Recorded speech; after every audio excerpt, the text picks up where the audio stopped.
Can Suyu kanalıma hoş geldiniz. Her zamanki gibi başlamak istiyorum. Kanalıma abone olmayı, bildirim zilini açmayı, eğer videomu beğenirseniz beğen tuşuna basarak bana destek olmayı unutmayın lütfen.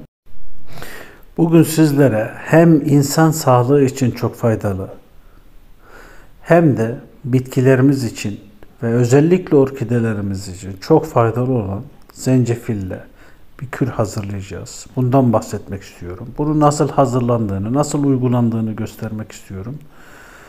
Öncelikle yaklaşık 100 gram, 200 gramlık bir zencefile ihtiyacımız var. Zencefillerimizi bu şekilde küçük küçük doğrayacağız. Arkasından bir rondodan geçireceğiz. Rondodan geçirdikten sonra hazırladığımız kürümüzü süzeceğiz güzelce.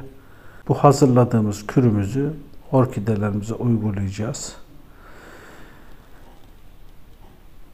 Evet, zencefile ihtiyacımız var 100 gram. Yaklaşık bu şekilde de bir limon da kullanırsak hazırlayacağımız kür gerçekten daha besleyici olacaktır. Daha sağlıklı olacaktır. Ve hem de suyun kalitesini daha da çok yükseltecektir. Suyun kireç oranını düşürecektir. Sertlik oranını düşürecektir. O yüzden ben hemen hemen uyguladığım bütün kürlere muhakkak az veyahut da çok limon kullanıyorum. Sizin de kullanmanızı tavsiye ederim. Hem yaprakları temizlerken hem yaprak bakımı yaparken limonu çok rahatlıkla kullanabilirsiniz. Zencefile gelirsek eğer, zencefil gerçekten mucizevi bir bitkidir. Çok eski tarihlerden itibaren zencefil değişik hastalıkların tedavisinde kullanılan çok gerçekten mucizevi bir bitkidir. Çok rahatlıkla orkidelerimiz için de bu zencefili kullanabiliriz. Zencefilin içerisinde gerçekten hem tedavi edici birçok madde hem bitkilerimize çok faydalı birçok mineral ve vitamin bulunuyor. Ondan dolayı zencefili çok rahatlıkla orkidelerimizin hem tedavisinde hem beslenmesi için kullanabiliriz. Bu şekilde rondodan geçirdiğimiz takdirde zencefil içerisindeki bütün mineralleri ve proteinleri suyun içerisine verecektir. Bu suyu da güzel bir şekilde süzmemiz gerekiyor. Bakın bu şekilde birkaç kez rondodan geçirip iyice ezilmesini sağlamamız lazım ki tam anlamıyla içindeki bütün mineralleri ve vitaminleri suyun içerisine versin. Burada iki şey önemli. Muhakkak vereceğimiz uygulayacağımız bütün kürlerde süzmemiz lazım. Bu şekilde. İki şekilde bir alttaki kalın süzgeçle bir de iki katlı bir tülbentle süzelim. Çünkü kesinlikle posalarının suya geçmemesi lazım. Eğer posaları suya geçerse orkidelerimizi daha canlandıracağız derken, orkidelerimize faydalı kürler hazırlayayım derken orkidelerimizi gerçekten hastalandırabiliriz. Çünkü posalar olduğu zaman mantar oluyor. Orkidelerin köklerini küflendiriyor ve kısa zamanda orkidelerin çürümesine sebep oluyor. Dikkat edeceğimiz burada ikinci şey ise hazırlayacağımız bütün kürlerde inceltmemiz lazım. 200 gramlık zencefili bu şekilde 4 litrelik bir suya uygulayabiliriz. Bu gördüğünüz orkideyi ben gerçekten hastalıklı bir şekilde aldım. Tam ölme aşamasındaydı bu da. Bakın birazcık bakımda görüyorsunuz yeni dal çıkarttı. Bir tane çiçeği zaten kaldı. Bu dal muhtemelen 4-5 tane de buradan çiçek verecek. Köküne küçük bir bakımla birazcık da uyguladığımız kürlerle çok güzel bir hal aldı. Kesinlikle de inceltmek lazım dedik. İnceltmediğimiz zaman orkidelerimizi besleyelim derken orkidelerimizi gerçekten hastalandırabiliriz. Burada hemen şunu söylemek istiyorum. Zencefilin içerisinde neler var? Ondan biraz bahsetmek istiyorum. Gerçekten zencefil çok değerli bir malzeme. Hem bitkilerimiz için hem bizim için. Hele kış aylarında orkidelerimiz hastalanmaya açık.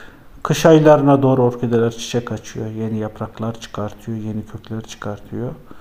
O yüzden gerçekten bu tür kürlere daha çok ihtiyacı var. Özellikle zencefil kürüne kanaatimce daha çok ihtiyacı var. Çünkü zencefilin içerisinde çok faydalı mineraller, çok faydalı proteinler, çok faydalı maddeler var. Zencefilin içerisinde mesela karbonhidratlar, proteinler, potasyum, bütün bitkilerin özellikle olmazsa olmaz ihtiyaçlarından bir tanesi potasyum, bakır, manganez, magnezyum, C vitamini, B6 vitamini, niasin, fosfor ve demir gibi mineraller ve vitaminler bulunuyor. Burada özellikle şunu belirtmek istiyorum. Bazen bu tür videolar izlediğimizden dolayı, bu tür videolar YouTube'a attığımızdan dolayı önümüzde değişik videolar çıkabiliyor. Mesela geçenlerde bir video seyrettim. Videoda kırmızı pancardan bir kür yapılıyordu ve bu kür direkt böyle süzülmeden, inceltilmeden direkt orkidelere uygulanıyordu. Bu çok yanlış.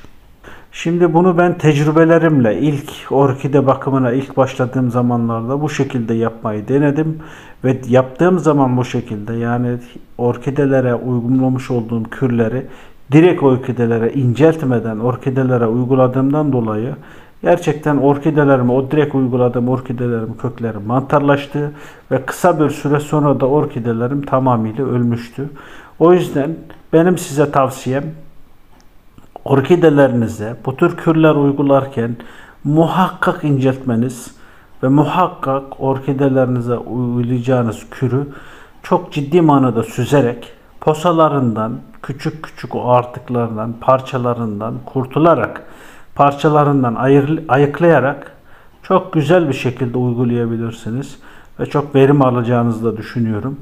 Benim bu görmüş olduğunuz orkidelerin hemen hemen hepsini tam anlamıyla öleceği zaman veyahut da hastalıklı bir şekilde aldım. Ve bu şekilde uyguladığım kürlerden sonra zencefil kürü uyguluyorum. Değişik kürler gösterdim size. Daha ileride de değişik kürler göstereceğim. Bu kürlerden sonra gerçekten hem köklerinde bir toparlanma oluyor, hem yapraklarında bir toparlanma oluyor, hem çiçek açmaları hızlanıyor. Onun için uygulayacağınız kürleri buradan beni takip ederek ve nasıl uyguladığımı görerek yaparsanız bu sizin için daha faydalı olacağını düşünüyorum. Bugünlük de bu kadar. Bu zencefille yapmış olduğum kürün ikinci videosunu da çekeceğim. Bunu sizlere önümüzdeki hafta içi paylaşacağım. Kanalımı buraya kadar izlediğiniz için teşekkür ediyorum. Kanalıma abone olmayı, bildirim zilini açmayı, eğer videomu beğendiyseniz beğen tuşuna basarak bana destek olmayı unutmayın lütfen. Hoşça kalın, sağlıcakla kalın, ailenizle birlikte ve özellikle orkidelerinizle birlikte kalın.